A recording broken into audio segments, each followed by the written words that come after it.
Welcome in, everybody, to Fantasy Pros. This is the Fantasy Football Podcast. It is me, Joey P. Joe Pizzapia. With me today is the King of Bros, Derek Brown, a.k.a. D-Bro, the Big Pond Energy Master himself. It's the one, the only Andrew Erickson. And, of course, it's you. And today we're going to be talking about the rookies again, but this time it's not about Dynasty. No.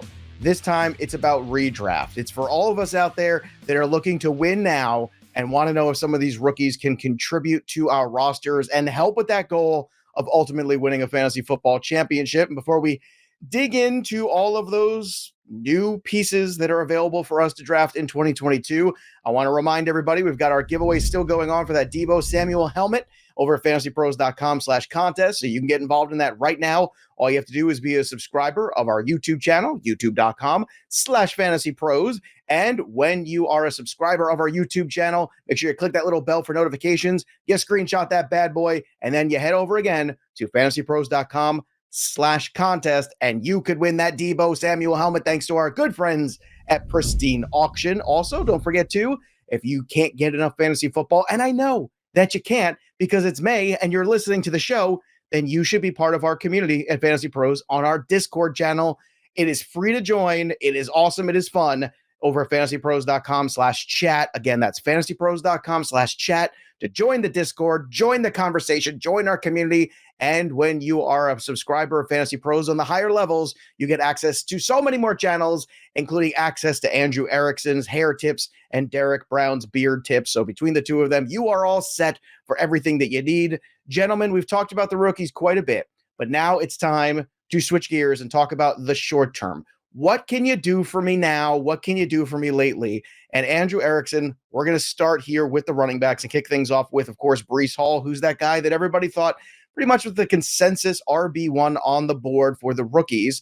But he is RB20 right now in our ECR over at fantasypros.com/rankings. So let's talk about him. Let's talk about the impact he can make in this Jets offense and the impact he can make in fantasy teams in 2022. I think that the ECR, I think it's a little low in terms of where they have him ranked at RB20. I think that it's looking at like a floor prediction. I think it's the classic, all right, Breece Hall, RB2, let's put him in the back end RB2 range at, RB20, which is basically kind of in that back end of the 20s there for Breece Hall. So for me, I have him up at 15 because I'm basically looking and viewing Breece Hall as essentially a first round running back. That was taken in the first round. Now he did go in the second round, 34th overall, but as NFL teams start to get more intelligent and understanding the value of taking running backs in first round, it doesn't make a lot of sense. So the running backs that go at the top of the second round, we should be kind of viewing in a similar light, at least in my opinion, to the running backs that were taken in the first round, many seasons ago.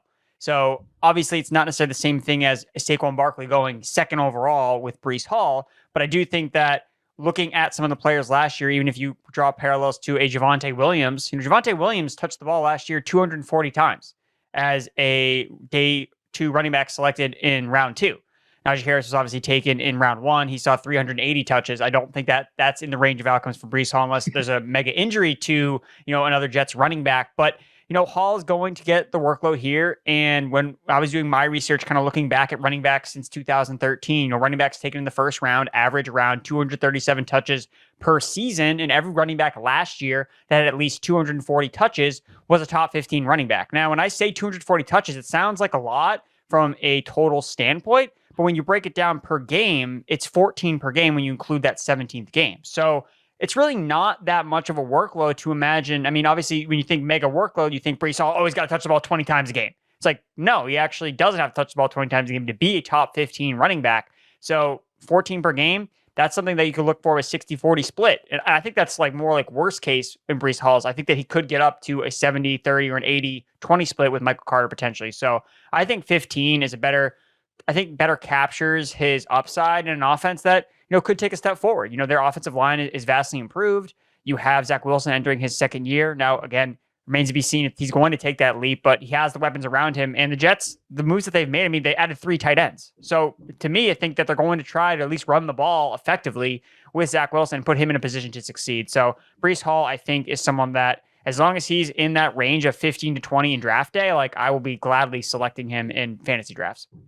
All right. Now you've got him at 15. ECR's got him at 20. Derek Brown, you've got him at 15 as well. And Andrew was just speaking to the potential upside there, which he makes a good case for. Talked about the offensive line, talks about the game plan looking forward. But Michael Carter is still there, has a year ahead of him already in the offense in terms of understanding the playbook.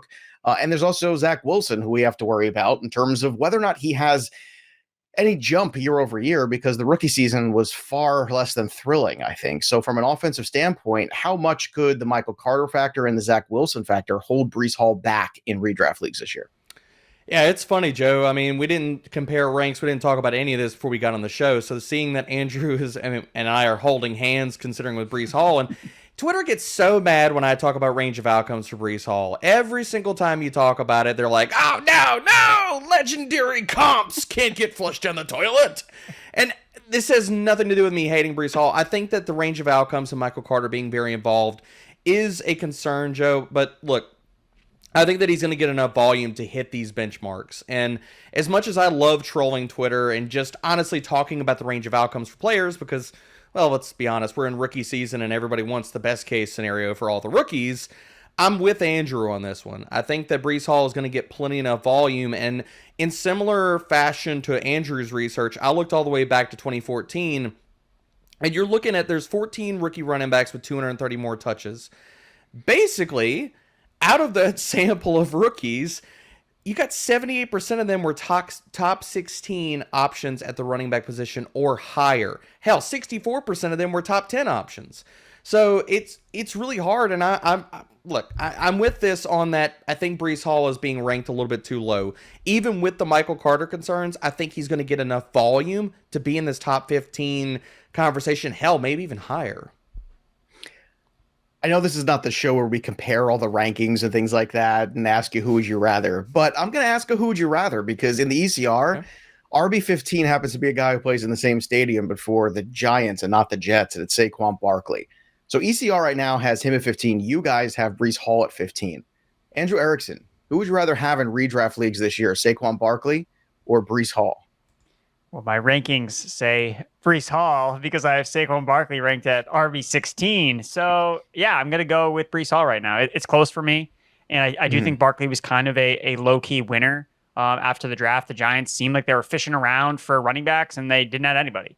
They have Matt Breida there as the primary backup. So it's not crazy to think that Barkley has, this massive workload for him, and the Giants run him into the ground as they don't like to move on from him. So I could definitely see a scenario where Barkley does trump the Breece Hall here, but at the same time, I mean, how many times are we going to just retread this Giants offense over and over and over again? And I don't know. That's why I'm asking, because it feels like we do it every single year. So, how about you, Derek Brown? Saquon Barkley at 15 or Breece Hall at 15?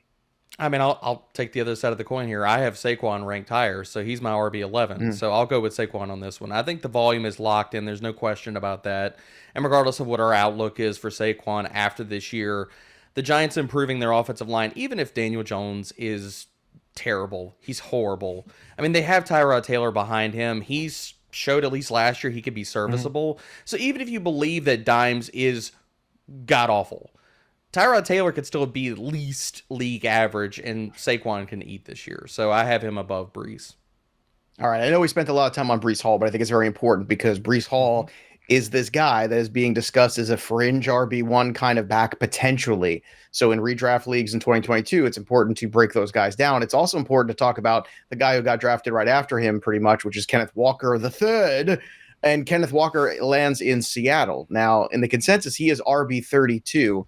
Derek Brown, you have him at 30. Wouldn't you know it? So does Andrew Erickson. You guys are so adorable.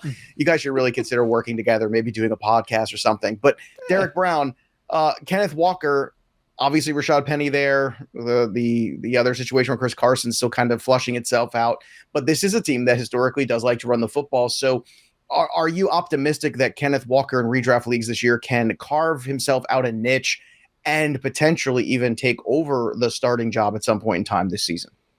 I think it's all within the range of outcomes. I think Kenneth Walker, and as good as Penny was last year, it's not to say that Penny, neither one of these guys have to be amazing, or at least Walker doesn't have to be amazing in the passing game to be better than Rashad Penny was last year. I think it's really going to be these two guys probably working in tandem. So, yeah, I mean, I have Walker and Penny both as RB3s right now. I know Seattle's offense is probably not going to be great. I think their offensive line, with the additions that the Seattle has made in the draft, is going to be a little bit better this year. And like you talked about, Joe, they're going to run the ball. And Pete Carroll, with all these running plays called, is probably going to be shirtless, just like he was for DK Metcalf's draft selection all season long, which RIP our eyes if we have to look at that. All right. Well, Rashad Penny was pretty good down the stretch last year. He certainly catapulted some teams into the playoffs. So, Andrew Erickson, how much does the Rashad Penny factor in to Kenneth Walker's value in 2022?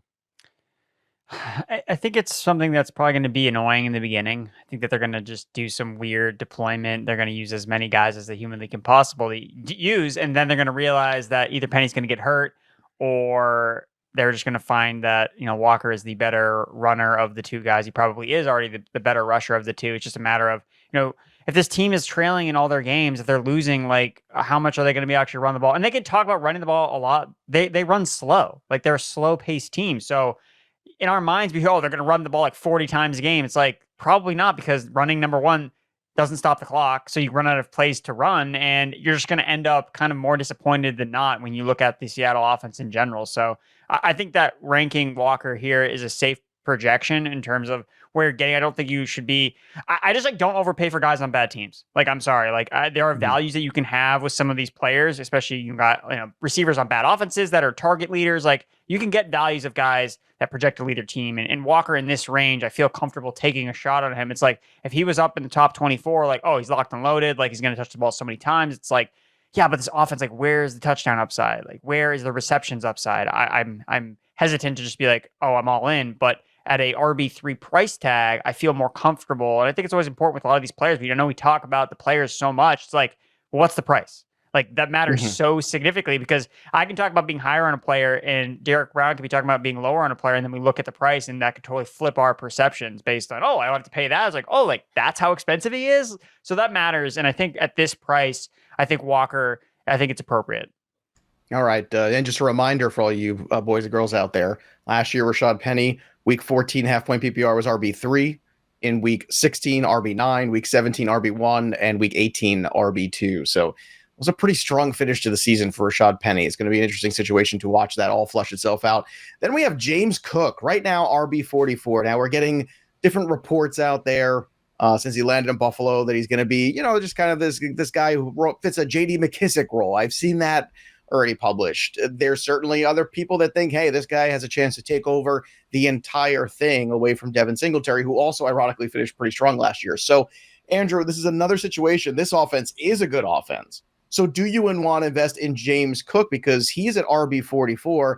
You have him right now as RB29. Now, that's a pretty big variance, and Debro has him at RB31. So you guys are much higher than the consensus so far.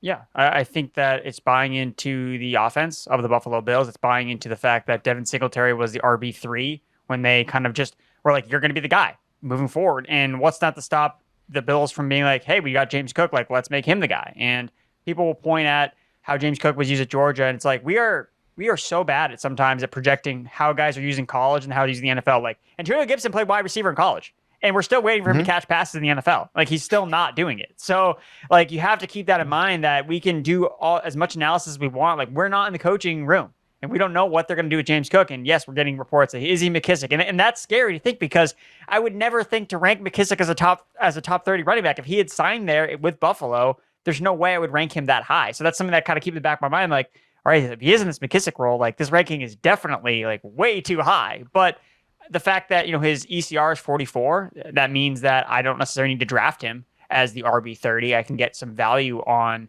James Cook, and you're buying into a player that is explosive. He's more explosive than Singletary or Zach Moss. That's what's been lacking in this Bills run game. Like, Singletary's, he's been in between the tackles. Like, that's what he's been doing. And he's not a refined pass catcher like a James Cook is. So I think he's the extra element to their offense. And I think that the reason he's not as valued highly, I mean, you look at running backs taken in round 2, basically since 2013, and 55% of them have finished as top 36 running backs. So more than half the time, a running back taken in the second round finishes as a top 36 running back. So if those are the odds I'm giving you, then you're going to bet, yes, James Cook is a top 36 running back. So therefore he's ranked inside my top 36. And I give him an extra bump because he's on the Buffalo Bills offense. And if he gets involved around the goal line, catching passes from Josh Allen, I mean, James Cook could be running wide open underneath because they're worried about all the other receivers that are going deep because of Josh Allen's long ball. So I think that James Cook, yes, there's a risky floor to it. If he ends up being like J.D. McKissick, you're like, oh no. But hey, we saw J.D. McKissick at one time catch like 80 passes in a season. So there's a lot of ways I think Cook can offer value that may not just be, on the surface. So that's why I have him where I have him ranked. Derek, how do you parse that out? The difference between the potential of the Bills offense and what the workload might be for Cook in this offense, which could be more limited than we realize or that we want it to be, at least in this first season. Well, I think if you look at the Buffalo offensive design, and I've heard the comments out of Brandon Beane talking about he's a sub back and he's a passing downs back. I think James Cook walks into this situation owning the passing downs. Because like Andrew's talked about, and we could just illuminate, like Singletary has been terrible in pass protection, like god-awful. His yards per route run have been amongst the league worst in running backs. So I look at Cook as he's going to own the passing downs. Okay, well, people are saying, okay, well, how good is that? Like, what's the potential for that? And you look at the offensive design, and I'm saying, like, we've seen this. This is a Buffalo team that legit will walk into some games and saying, all we want to do is pass. They were top 3 in neutral scope passing rates. So you're looking at a team that says, all we want to do is throw. And people are like, well, but James Cook's only going to be a receiving down back. Inside of an offense is going to throw at a top 5 clip. That's really good. That means a lot of snaps. So if we get James Cook, and not only does he get snaps, but he gets targets. And lo and behold, he outplays Singletary, and he gets... The range of outcomes is he gets the Singletary role from last year's stretch run. That's in the range of outcomes. The floor here is he owns the passing down work and gets a role in the red zone, and he pays off in this price tag probably in a top 5 passing offense and a top 5 scoring offense. So I think there's a lot of different ways that you can go through this, but for a guy that I think is going to play every passing down snap, and he's in an offense that's going to just put up touchdowns in bunches, I mean, I'm totally fine ranking him here, because once you get outside the top 15-ish, 20-ish running backs, it gets really dicey really fast, and there's not a lot of players that have this type of range of outcomes of being the do-it-all back in one of the league's best offenses. So I think being aggressive on James Cook in that sense that's where I stand with him. All right, let's touch real quick on Isaiah Spiller, who ended up with the Chargers. He's at RB 54 right now, D-Bro. You got him all the way at RB 35. So with Austin Eckler being a guy that we've seen get banged up from time to time recently, and the inability of the Chargers to find anybody in a secondary running back role, no matter how many guys they've tried, they all seem to have failed. Why are you so high on Isaiah Spiller this year? Do you think he can fill that role? And is he one of the more intriguing upside handcuffs out there in 2022? Yeah, I love Spiller, and I love this landing spot. I mean, the Chargers have been yearning, screaming for somebody to be a running mate with Austin Eckler for multiple seasons since Melvin Gordon's been gone. Joshua Kelly was not that guy. Larry Roundtree was not that guy.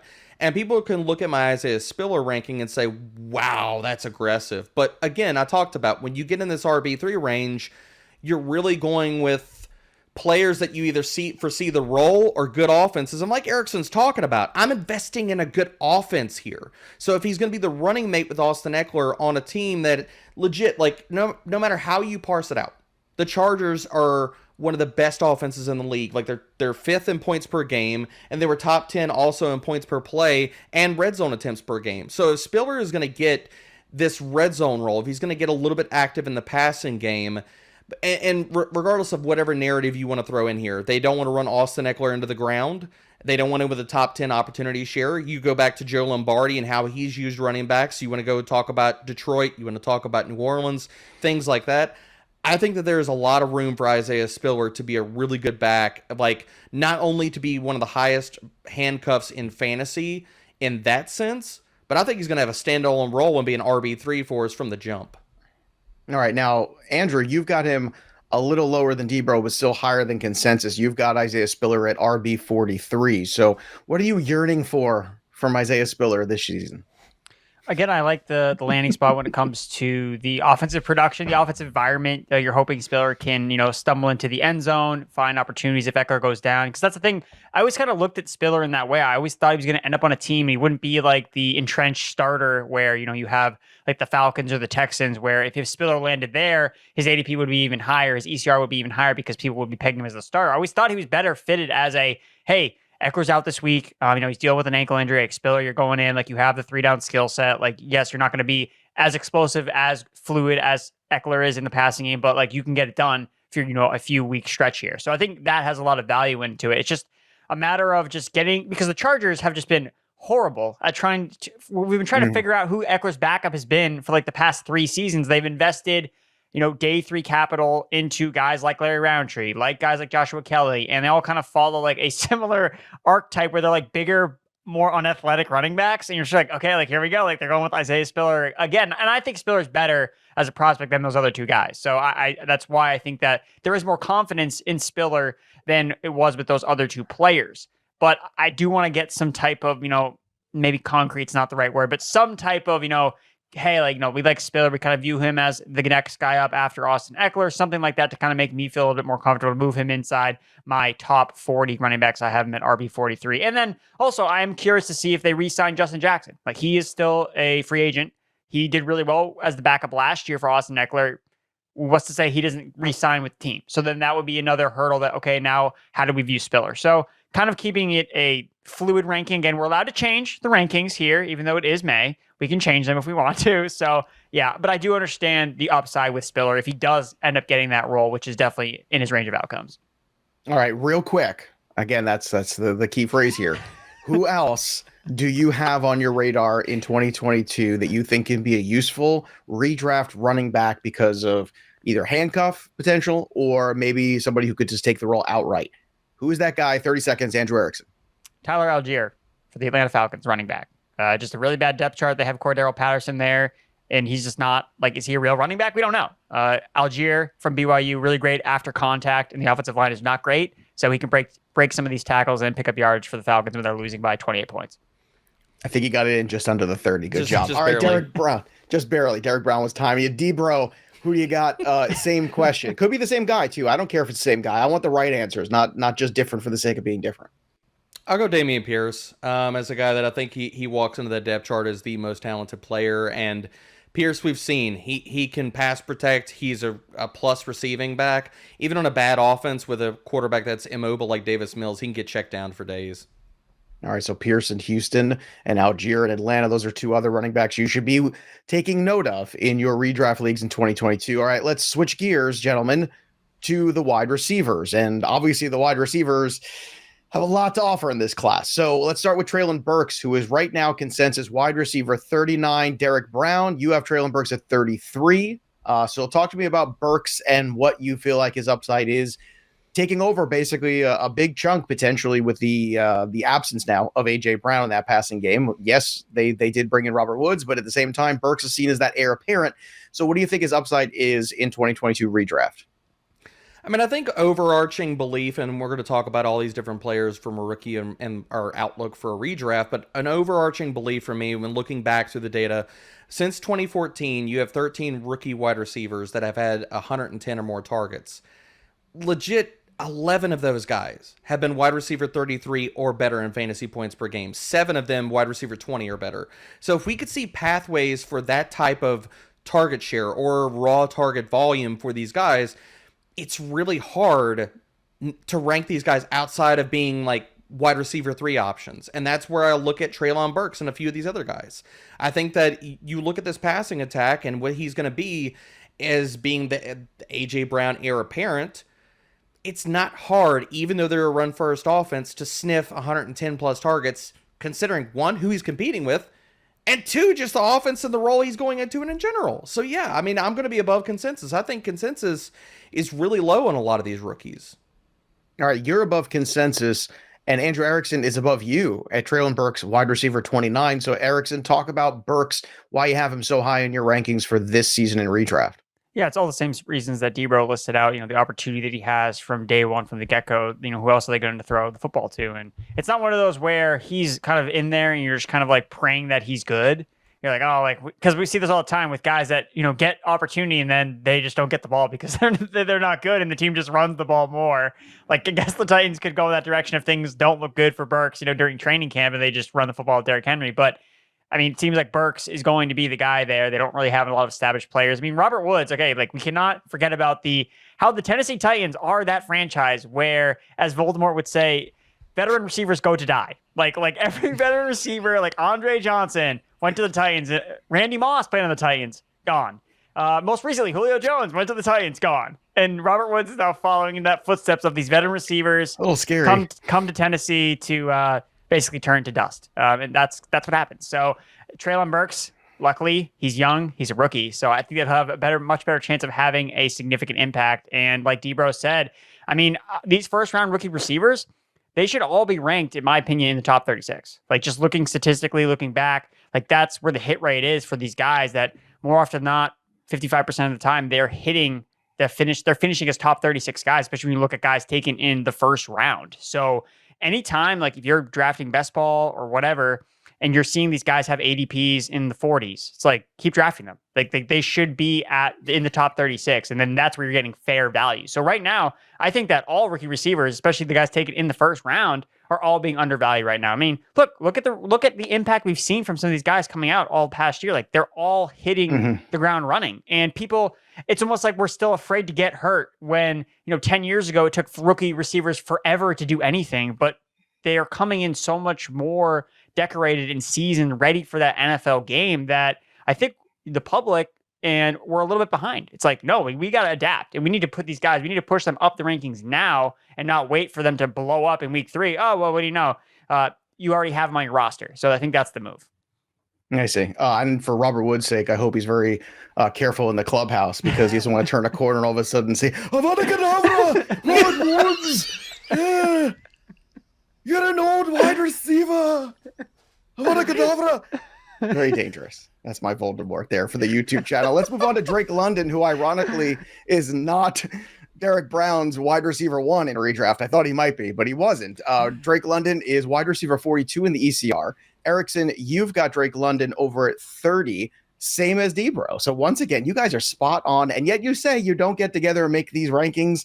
I guess great minds think alike. Andrew, let's talk a little bit about Drake London. The quarterback has got to hold this guy back. I'm sorry. The offensive line does too. I'm excited about Drake London, but I'm a little closer to the ECR. So why are you guys ahead of it here? I know you make a good case for the wide receivers coming in, the rookies the last couple of years and making a big impact, and I get that, but it's a lot easier to make an impact when you have Joe Burrow throwing the football or Kirk Cousins. This is still Marcus Mariota throwing the football to you. So sell me, please, on Drake London at wide receiver 30, because I think you have to. Well, I think for me, it's a matter of the guy's going to get peppered with volume. The Falcons are not like, where we're talking about the Titans. The Titans are an offense that is happy to run the football. That the Falcons aren't going to be in that situation. Like, they're going to have to throw the ball. And I mean, look, the guy's going to see 10 to 12 targets every single week. And okay, maybe he catches 6 of them, but still like that's exactly what you want from a rookie receiver. Like, he's going to get a lot of volume in this offense. And you would argue that Marcus Mariota has the best 2 types of players that he would need, having a Kyle Pitts, having a Drake London, these basketball archetype players where he's allowed to be inaccurate and he's allowed to kind of like airball a little bit because he knows this guy can go up and get the ball. So Drake London, obviously someone they could also feature in the red zone, when they hopefully end up getting into the red zone. Who knows how often they'll be there, but they didn't really use Kyle Pitts in that capacity last year. We'll see if that changes, but Drake London has been that guy. And part of the thing, it's important to remember this, Drake London kind of gets knocked down because people are, concerned about his athleticism, like how fast is this guy? And I was kind of thinking about this and you know what? It's okay that he's a guy that maybe won't make as much, yardage after the catch or break down these like 80-yard touchdowns, because like if the guy is catching passes, as a possession receiver, he's moving the chains. Like, we play in leagues where you get points for catches. Like, it's okay that he's catching, 10-yard out. 10-yard out. And what's the name of this format you mentioned? I know, it's bizarre, but like we fall in reception, you say. We fall in love with these big plays, but when you actually like do the math out, it's like, hey man, like this guy just caught like 5 passes for 50 yards during the entire drive instead of catching that 1 50-yard pass. Hey, one of them is worth more points than the other. So I think that is a reason to be higher on Drake London, because I think that he's going to be a guy that's going to move the chains a lot for the Falcons. Now I'm going to tread carefully here because I know Derek loves Drake London, and I love him too. I do, believe me. I can't get past the O-line that basically buried Matt Ryan 6 feet under the turf in Atlanta last year. And then people are stepping on his hand on top of it. And then Marcus Mariota, who has struggled at the NFL level, throwing the football, making his reads. And for a rookie wide receiver to come in 2022 and have an impact, it's just a hard sell for me. So go for it. Give it a try. Volume and talent. So Mariota has the mobility that Matt Ryan wishes he had. At any point last in his year, career. he definitely wished it too, because he was getting murdered back there. But the other part of this is that the rookie wide receiver sample that I threw out here earlier, so those 14 guys from 2014, let's go through the laundry list of quarterbacks that supported those guys as top 33 options in fantasy points per game. All right, Waddle was getting balls from Tua. Amon-Ra St. Brown got balls from Jared Goff. Now you go back to 2020, Kirk Cousins. You go back even farther, Amari Cooper put up a top 30 season with Derek Carr. Then you keep going back even farther, Joe. Cam Newton, Carr and Eli Cousins Manning are decent NFL quarterbacks. Mariota is subpar. Jared Goff went to a Super Bowl. I know we all want to make fun of Jared Goff, and that's fair. But he went to a Super Bowl, for God's sakes.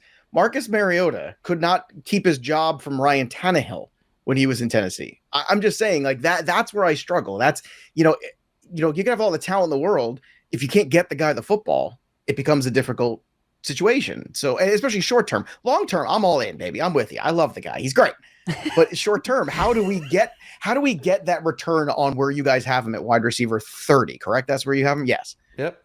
He's going to gobble up volume, Joe. Like, they're going to use him on screens. They're going to use him in the slot. Like, Arthur Smith is going to draw up plays for this guy. You don't draft a wide receiver inside the top 10. And regardless of Mariota, I'm not even saying that Mariota has to be fantastic. Like, I'm not putting Drake London as much volume as I think he's going to get, and multiple projection sets have him above 120 targets. That is so much volume that Mariota can be not great. I mean, almost borderline bad to support him and Kyle Pitts. Because, I mean, outside of that, who the hell are they throwing the ball to? Okay, what? Maybe Patterson, Olamide Zaccheaus? No, thank you. The rest of that depth chart? That's a big no. So I think that London has the talent to both garner volume as well as do something with the ball in his hands after the catch that Mariota's mobility is going to negate some of that pressure that you're worried about as well. If Baker Mayfield was a quarterback, would you feel better about it? I think it's a push, to be honest. I mean, I think Baker can deliver. Maybe the mobility is not there, obviously, but I think that he can deliver a more accurate ball than Mariota. Fair enough. All right, let's move on to the next guy here on the list. And it was Garrett Wilson. Debro, you've got him at wide receiver 34. The consensus right now on Garrett Wilson is 45. I'm going to go back and kind of rehash the old argument here about Zach Wilson. And Elijah Moore had some moments last year, but they weren't all with Zach Wilson. They were with the likes of many decorated backup quarterback in the NFL. So Garrett Wilson at 34, a very polished wide receiver. But once again, how much is there for him in terms of volume to return on that wide receiver 3 range, which is where you have him already? Yeah, I mean, I think Wilson, like, slotting him anywhere from, like, in this wide receiver 3 range to a high wide receiver 4, it all comes down to what do you think, like, who's going to lead this team in targets, and what do you think about Wilson?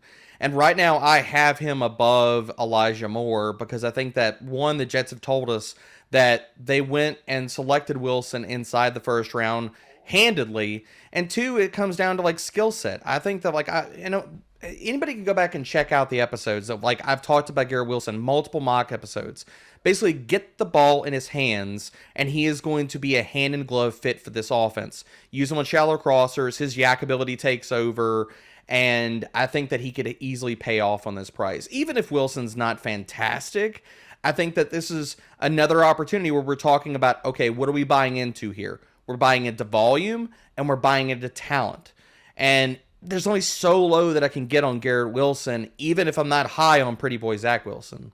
All right, you kind of split the difference here in between. So, Andrew Erickson, you are at 40 when it comes to Garrett Wilson.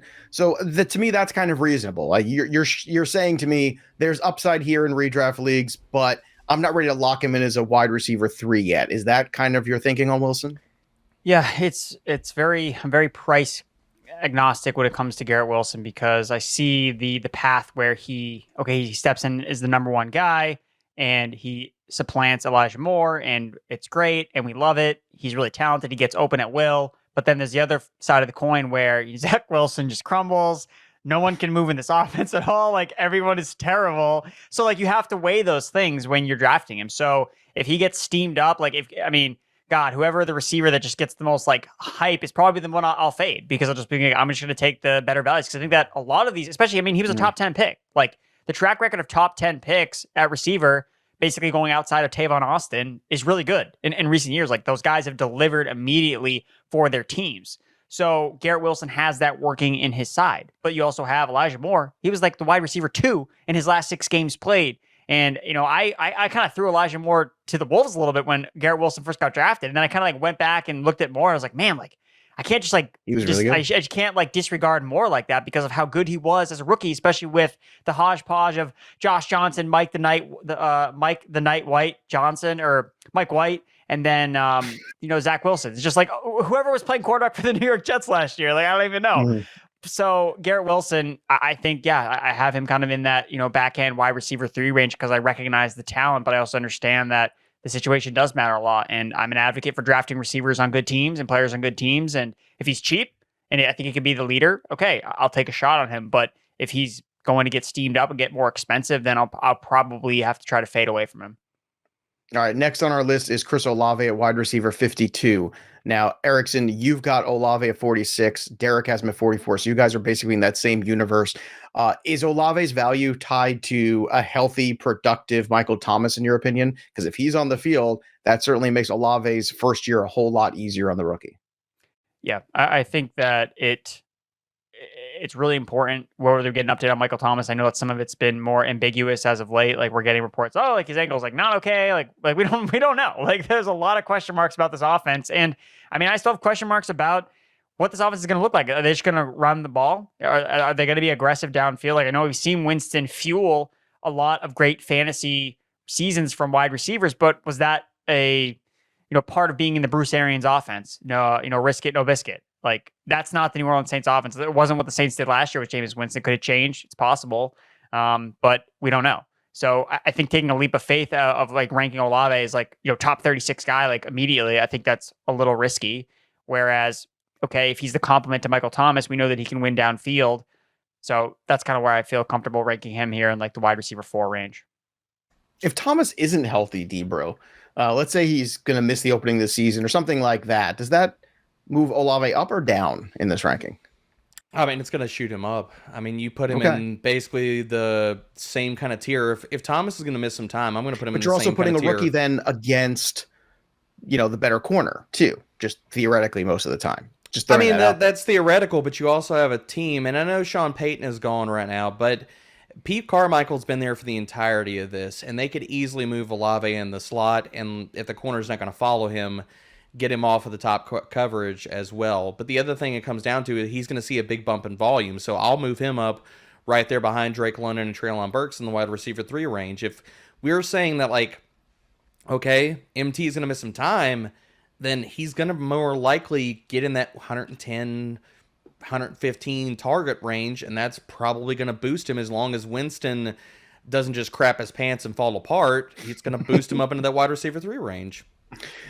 All right, let's move to the next guy on the list. And we've basically created this entire show just to have this conversation. I'm just going to be completely honest about it. Skyy Moore, Kansas City Chiefs, wide receiver, 58 right now in the consensus. Derek Brown, you have him at 32. I'm sorry, no. Andrew Erickson has him at 32. Derek Brown, you have him at 39 in your rankings. So let's talk about the upside, because of all these receivers, we keep talking about the question marks of Mariota, the question marks of Zach Wilson. I got no questions about Patrick Mahomes. My only question is how many times is he going to target Skyy Moore? Because the other guys, I got questions about an aging Travis Kelsey just a little bit. I've got questions certainly about MVS, who can't seem to catch a football, as you alluded, the frying pan hands. And then you've got Juju Smith-Schuster, who has not been productive in 2 years. So, Derek Brown, what is the sky the limit for Mr. Moore here, potentially? Dad jokes aside.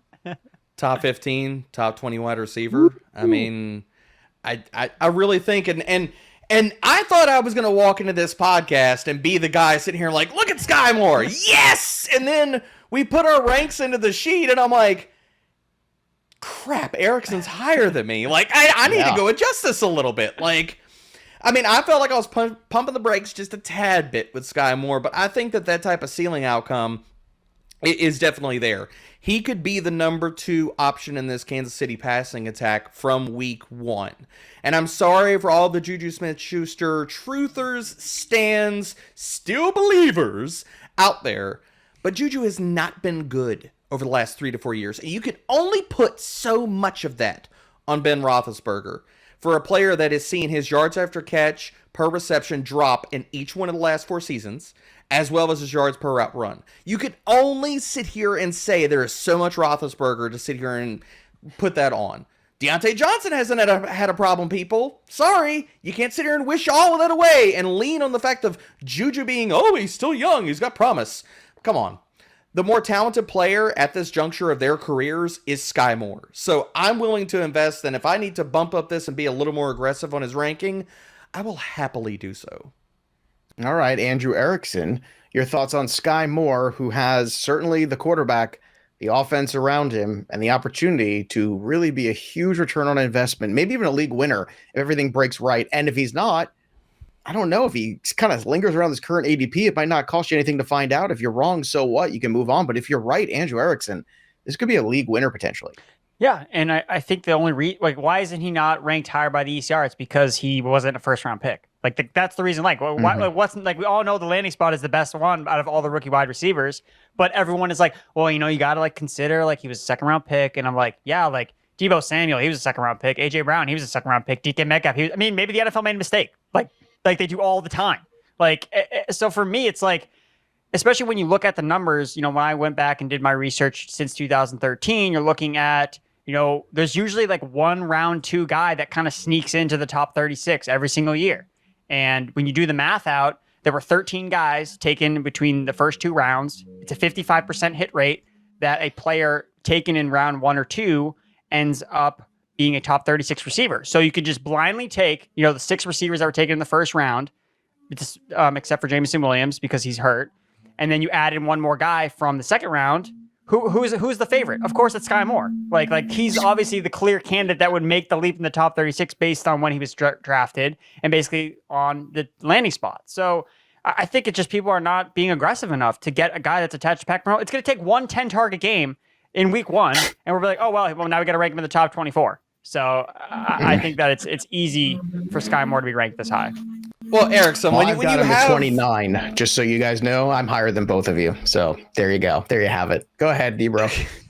I mean, when you're competing with targets against Marquez Valdez-Scantling, Mecole Hardman, and Juju Smith-Schuster, I mean, you really got to worry about it, right?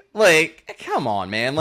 I don't understand the ECR on this one. I don't get it at all. And again, I need to apparently bump mine up because I thought I was going to walk in here and be really high on Skyy, but I'm lagging apparently. With us, if you're with us, you're gonna have to bump it up. That's the only difference. And look, to me, you made that great argument earlier, Derek, about talent of Drake London. And you got all the talent in the world.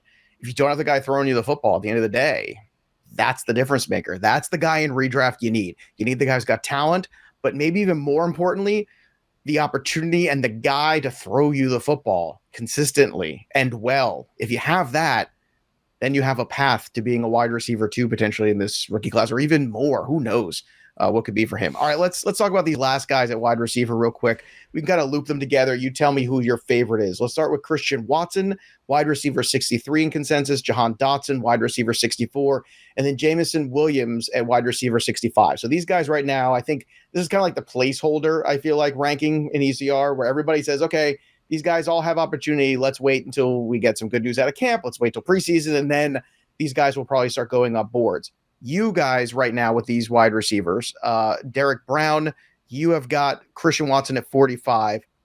Erickson has him at 46. Again, very close. Jahan Dotson, you've got at 59. Erickson has him at 52. Williams, you have at 56. Erickson has a 49. So of these three, who are you most likely to be interested in 2022 redraft leagues? Derek.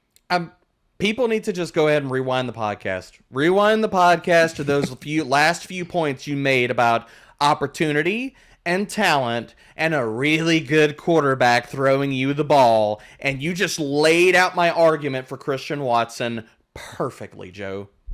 All right. Well, I'm glad I could be of help somehow on this show to you.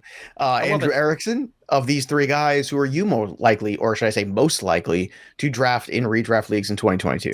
Yeah, I want to give some love to Jahan Dotson, because I don't think that he's getting enough credit for the immediate impact that he could have. I mean, he's going to be a full-time starter in the Washington offense with Curtis Samuel not reliable with his injury history. Dameon Brown didn't do anything as a rookie. And yeah, I get Carson Wentz is not like this guy that's amazing, but he can support. He showed that he could support fantasy weapons. Like Michael Pittman was good last year. Like a lot of these situations are not like that, where Marcus Mariota, like you've mentioned, and it's why you have reservations about Drake London. It's like, dude, like Marcus Mariota, we haven't seen him do anything for so long. Whereas Wentz last year, he supported an offense. Like Jonathan Taylor was great. We had Michael Pittman was great. Like, yeah, he's not like supporting like 12 different guys, but he's shown that he can do enough, kind of like in a Jared Goff type of way, where it's kind of gross when you actually kind of think about it. But it's like you look at the numbers, like, okay, like Wentz really isn't like that bad, and he's way better than what they had last year. Like, I'm sorry, like I don't think Wentz is that great, but what they had last year with Heineke was horrible in Washington. So I think it's going kind of under the radar. And Dotson, what if he emerges as that security blanket for Carson Wentz, like operating out of the slot? They didn't re-sign Adam Humphries. So there's a role in this offense where he can immediately step in and be the number one slot receiver on the offense. And I just think that, I mean, he's a first round pick, and people are not registering that in his mind. Like there are people in early best ball leagues that are taking guys like Rachaad White, Isaiah Spiller, and Dameon Pierce after Jahan Dotson. Those are day three running backs. Day three running backs that have like no ties to them whatsoever. Like we don't even know if those guys are going to play. Like we really don't even know. Whereas you have a first round pick in Jahan Dotson who is willing to skip his graduation to be at practice. That's the guy I want on my team. There you go. Skipping school. That's what Andrew is going to tell his kids. It's okay as long as you show up at football practice. Skip all the school you want. I'll go one better. I'm going to use Andrew's argument earlier to support my guy of these three, which is Jameson Williams, which is who's the cheaper one? Yeah, it's going to be Williams. And I think he's going to stay cheap because of the injury, and because it's the Lions, is because it's Jared Goff. So where I think Watson's going to fly up boards, I think Dotson will have some movement, especially as a good preseason. We might not see Jameson Williams in the preseason game. And if we don't, his draft value in 2020, it's going to just continue in 2022 to just sink to the bottom there. And I'm happy to snatch it up and see what happens, because 6-8 weeks into the season, if he can kind of figure it out in terms of talent, we're just talking about talent, he's the most talented guy there. In Superflex, gentlemen, the quarterback's not too thrilling in terms of the rookie class. Kenny Pickett's probably that one guy. Andrew, what are your thoughts on Kenny Pickett in redraft leagues and obviously Superflex this year? He is the consensus 32 quarterback on the board right now. You've got him at 26, a little bit higher, I believe. Oh, no, sorry. Derek has him at 26. You've got him at 31. My apologies. So you guys are kind of in the same range. First, I want to talk to you, Andrew, about you believe that he's going to be the day one starter, correct, Kenny Pickett? Yes. Yeah, I believe that. And, all right. and so go ahead. Oh, so that's what I was going to say. It's like, I would probably rank him higher. I actually had thrown in my just like regular redraft rankings for this, because my redraft rankings are not the same at quarterback as Superflex, because I value the position very differently, where Kenny Pickett to me is pretty useless, honestly, in a one quarterback league. Like I really don't think that he's a floor play. It doesn't really matter. He doesn't move the needle. You could just pick someone off the waiver wire instead. But in a two quarterback league, because he's a warm body, and I know he's going to start games, like that is much more valuable to me. So I would rank him higher, probably closer to where Debro has him at quarterback 26. So, and that's just something to reply. I don't think that your one quarterback ranking should be identical to your quarterback, because I think it's a lot different. That's fair. That's a fair assessment. Derek Brown, your thoughts on Kenny Pickett here? You've got him a little higher on your board at 26. So you must assume as well that he is going to be the day one starter with this kind of a ranking, right? Yeah, I have him ranked over Trubisky. I think he's starting. I think that the only way that you look at Trubisky having a range of outcomes, like this is going to be obviously a camp battle, but you're looking at a team that just invested a first-round pick into Kenny Pickett. So Trubisky's not just got to like play to a similar level to win that job. He has to like handedly outplay Kenny Pickett. If it's at all close, they're going to probably nod with Kenny Pickett to start the season.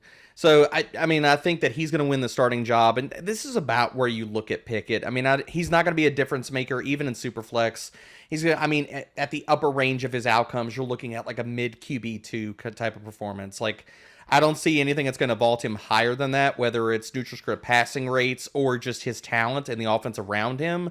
I think they really could baby him, and you see a lot of like early career Roethlisberger stuff going on where they lean on the run and they just ask him to be functional. And the other quarterbacks, we got Desmond Ridder, QB 36 in ECR, Matt Corral at 38, Malik Willis right now at 40. I mean, look, maybe Desmond Ridder takes over that job at some point. That's possible. Maybe in deeper super flex leagues, you could take a look at Desmond Ridder and stashing him as a third quarterback if you think that potential is there for him, or if he has a really good, training camp and a lot of positive work in the preseason. But it's really tough to see any of these other quarterbacks in the rookie class making a 2022 impact, even in the super flex. Let's get to some listener mailbag questions, and let's start with Stick Stomper. With a retooled receiving core in Kansas City, is Travis Kelsey poised to give us another huge fantasy season? He has to be top 5 in targets at the end of the season. No. Derek Brown, your thoughts? Can Travis Kelsey pick up the slack here and fill this void? Maybe it's not Skyy Moore. Maybe it's all Travis Kelsey again. What do you think? I mean, I think there's only so many targets he's going to absorb. I mean, I think that he's going to be, he's a top 2 tight end option, regardless of how you slice it. I think his volume is going to be fine. So I'm not worried about him at all. All right, let's get to Wells Bobs at Twitter, or Wells Babs. Sorry, do my best here with these. In a dynasty startup, Andrew Erickson, do you include rookies in the startup draft, or do you hold a separate draft solely for rookies and determine the draft order through randomization? So what do? You're starting up a dynasty league. Now that everyone's been drafted, if you're having it now, do you do the rookie separate, or you just loop everybody in together at this point in the year? What do you do, Andrew? I mean, I like having the separate rookie drafts personally. I think that it's more fun, and the focus is so much on the rookies that you're not as overwhelmed by, having the rookies kind of thrown into the pool with the veteran players. And I've always done the most trades in rookie drafts, honestly. Like when I look, it's so much easier for people to maneuver up and down the board because everything is a little bit more simple. Like you have your picks, you know who the players are you're looking at. It kind of mimics being more like you're in the real NFL draft. Like there are so many trades that I've done, over the past week in my dynasty rookie drafts. I know I've gotten some trade offers from you guys. You can't have Rashad Bateman. So that's how I feel. There you go. It's tough to make trades with each other. Had to sneak it in there. You know how many trades I fended off for Skyy Moore in that draft we were in? Oh my goodness, and Derek Brown. I was like, God, stop calling me, bro. It's gonna happen, Joe. Just go ahead. I love it. Just grit your teeth and let it happen. It's gonna be nice. Justin It's gonna Boone, happen, okay? Within 8 seconds of each other, texted me the same thing about the same guy. And I'm like, guys, ladies, slow down. I can see somebody on Friday and somebody on Saturday night. There's plenty of me to go around. Let's get to the last one here from Gareth_Blues on Twitter. He says, the question is, how do you think the running back situation in Kansas City will play out? This is a fascinating one, boys. So give me your take. I'm going to reframe this question in a way. Who has the most fantasy points and half PPR from the Kansas City backfield this year? Derek Brown, who's the name? Is it Ronald Jones? Is it Clyde Edwards-Helaire? Is it somebody else? Who is it? Oh, God, this is going to be gross. I'll still side with CEH. Look, you were talking about frying pan hands earlier. I mean, that's Ronald Jones, baby. Like, he's going to factor in here, but if there's any kind of pass catching upside to be had, I think it's going to be CEH. So, I'm a glutton for punishment. I must love pain. I guess I'll go Clyde Edwards here, but I can't go Rojo. Andrew Erickson? I mean, as much as I'm tempted to shout out your guy from Rutgers, Isaiah Pacheco, I do like Pacheco. I'll probably side with it's probably gonna be whoever's healthy. Honestly, that's probably gonna be the right answer. No, but no fun. I'll side with. I thought you were gonna go Derek Gore here. Come on. No. I mean, I'm gonna go with Edwards-Helaire still. I think that he, at once a time, like he showed the ability to catch passes out of the backfield. Now it remains to be seen if he's ever going to translate it to the NFL level. But they didn't really add anyone that profiles like that besides Jerion Ealy, who they signed as an undrafted free agent from Ole Miss. So that role is still up for grabs, quote unquote. And Ronald Jones, as Debro mentioned, is not going to probably won't get that role as a pass catching guy. So if Edwards-Helaire can turn into some type of like Jerick McKinnon was down the stretch last year, like Darrell Williams, and they haven't re-signed either of those guys, so maybe CH has turned a corner, probably not. But that's what I would probably say. It's weird. It's one of those things where you think it's a high-powered offense, but it might just end up being like, so Ronald Jones is Zach Moss, and Edwards-Helaire is Devin Singletary from the beginning of last year, and then they both don't do anything. I really did not want to end the show on such a down note, but I have no choice now because that was depressing. I'll give you something nice about it, though, Joe. Good. Look, I want CEH just to succeed this year, just so I can watch Twitter burn, so I can watch all the takes and stuff to burn to the ground. Watch Twitter burn. That's fair. That's fair too. We're all here for the chaos. We all just want the violence, man. There you go. I am the Loki of fantasy football, after all. All right. Make sure if you've got more questions about rankings that you go no place else but fantasypros.com/rankings to check out in the latest. The guys are always updating their rankings, as am I, as all the news is filtering in. And again, this is all for Redraft, all the rookie conversation there. We've got great content revolving that over fantasypros.com. And speaking of which, while you're there, you might as well check out the contest at fantasypros.com/contest. That Deebo Samuel helmet is not going to give away itself. So make sure you get in on that. All you have to do, again, is be a subscriber to our YouTube channel, youtube.com/fantasypros. And when you do that, you screenshot it, you go over, and you submit to fantasypros.com/contest. And that Deebo helmet could be yours because somebody's going to win it. And also, don't forget our YouTube channel. We just had all the draft coverage on there. We're going to have more videos coming out. All the podcasts are on there. We got our Fantasy Football Fest coming up this summer. Amazing things going on our YouTube channel. Also amazing things in our Fantasy Pros community at fantasypros.com/chat. So you can join that and join our Discord for free. And of course, upgrade your Fantasy Pros membership. And when you do, you get access to lots of other channels, including AMAs with Derek Brown, and of course, Andrew Erickson and myself, and stages and all kinds of fun things. Have some fun. Let's go. Fantasy football is supposed to be fun after all.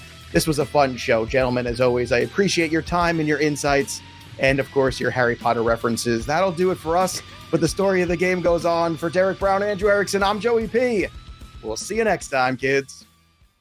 Thanks for tuning in to the Fantasy Pros YouTube channel.